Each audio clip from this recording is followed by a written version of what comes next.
Bob Esponja parece inocente, colorido, alegre, mas por trás dos gritos animados e das piadas exageradas, tem algo que incomoda. Bob já teve surtos, olhos saltando, crises existenciais. Lula Molusco sofre diariamente. Patrick parece desligado da realidade. É um mar de piadas, com um gosto estranho no fundo. O holandês voador, um fantasma para crianças?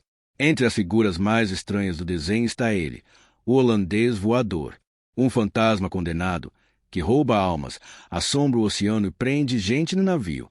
E pior, tudo tratado como aventura. O Bob e o Patrick já foram fantasmas, já serviram esse espírito e até foram ameaçados por ele. Isso era para criança, ou era para assustar mesmo, o trabalho que virou escravidão. Bob trabalha feliz, mesmo sendo maltratado, ignorado e sem receber quase nada. Siriguejo explora, e ele agradece. Bob nunca reclama. Ama o trabalho, mesmo quando sofre. Sorriso forçado, ou uma mente condicionada. A felicidade exagerada parece esconder algo quebrado por dentro. Ponto a dor como entretenimento. No universo do Bob Esponja, todo mundo sofre, mas a dor vira piada. Explosões, pancadas, personagens sendo esmagados, queimados, esticados, rasgados. Lula Molusco é o alvo favorito. Vive em tortura física e emocional. Mas ninguém liga. A dor alheia se tornou o show. Cenas psicodélicas e mentais. Tem horas que o desenho quebra totalmente a lógica. Bob entra em realidades distorcidas. Tudo gira, muda de cor, a música fica estranha. Parece mais um pesadelo animado do que um episódio normal. Momentos que assustam até adulto, mas se passam como piada visual para as crianças. Netuno, uma divindade que substitui Deus? Em vários episódios, Bob Esponja e os outros invocam o nome de Netuno como se ele fosse uma divindade suprema. Graças a Netuno. Pelo amor de Netuno. Pelo tridente de Netuno. Netuno que nos livre. Netuno nos ajude. Essas expressões são equivalentes diretas a frases como: graças a Deus, pelo amor de Deus, Deus me livre, Deus nos ajude. Ele é retratado como todo-poderoso, colérico e exigente. Um ser quase onipresente no mundo subaquático, mas por que substituir Deus?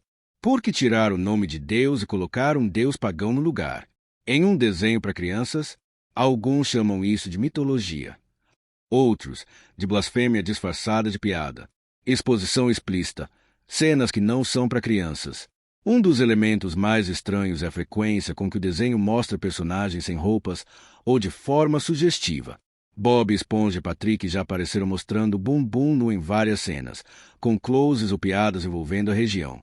Parece piada infantil, mas por que repetir isso tantas vezes? Piada ou exposição intencional de conteúdo inadequado. Para alguns, é humor. Para outros, é uma linha cruzada sem necessidade. O episódio do palavrão. Bob Esponja e o palavrão censurado. O episódio se chama Boca de Marinheiro e mostra Bob e Patrick aprendendo a falar palavras proibidas. Eles dizem os palavrões e são censurados com som de buzina, sirene ou carro, como se fosse engraçado. Não dizem a palavra real, mas fica óbvio que é algo grave. No final, são repreendidos, mas a maior parte do episódio trata o palavrão como piada legal. Isso é apresentado como brincadeira de criança. Mas o que realmente está sendo normalizado?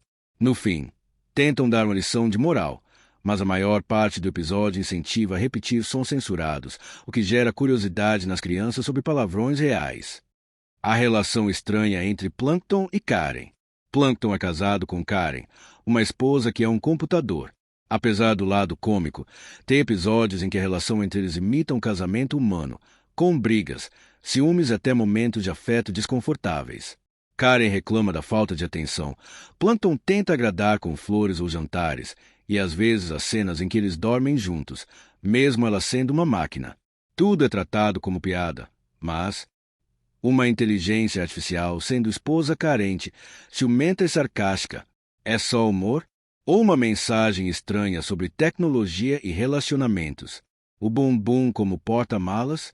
No episódio Sou Seu Maior Fã, Bob Esponja tenta impressionar Kevin, o líder do clube de águas vivas. Em uma das cenas mais estranhas, ele abre o próprio bumbum como se fosse um compartimento, tirando objetos de dentro, como se fosse um porta-malas. É rápido, é bizarro e é mostrado como se fosse totalmente normal. Só uma piada absurda. Ou mais o uso estranho do corpo para humor. A calcinha da mãe do siriguejo. Tudo começa inocente. Bob e Patrick querem animar o senhor siriguejo, que anda se sentindo velho. Então, decidem levá-lo para um rolê de garotos. Mas a última missão do dia é invadir a casa da mãe do senhor siriguejo e pegar uma calcinha. Isso mesmo. Eles entram escondidos, pegam a peça íntima, comemoram como se fosse um troféu. E aí vem a revelação. Era da mãe do próprio siriguejo. O episódio foi banido oficialmente nos Estados Unidos por causa dessa cena considerada inapropriada. Mas no Brasil, continua passando tranquilamente em canais como a Pluto TV. É só uma piada exagerada. Ou um baita conteúdo adulto disfarçado de desenho infantil.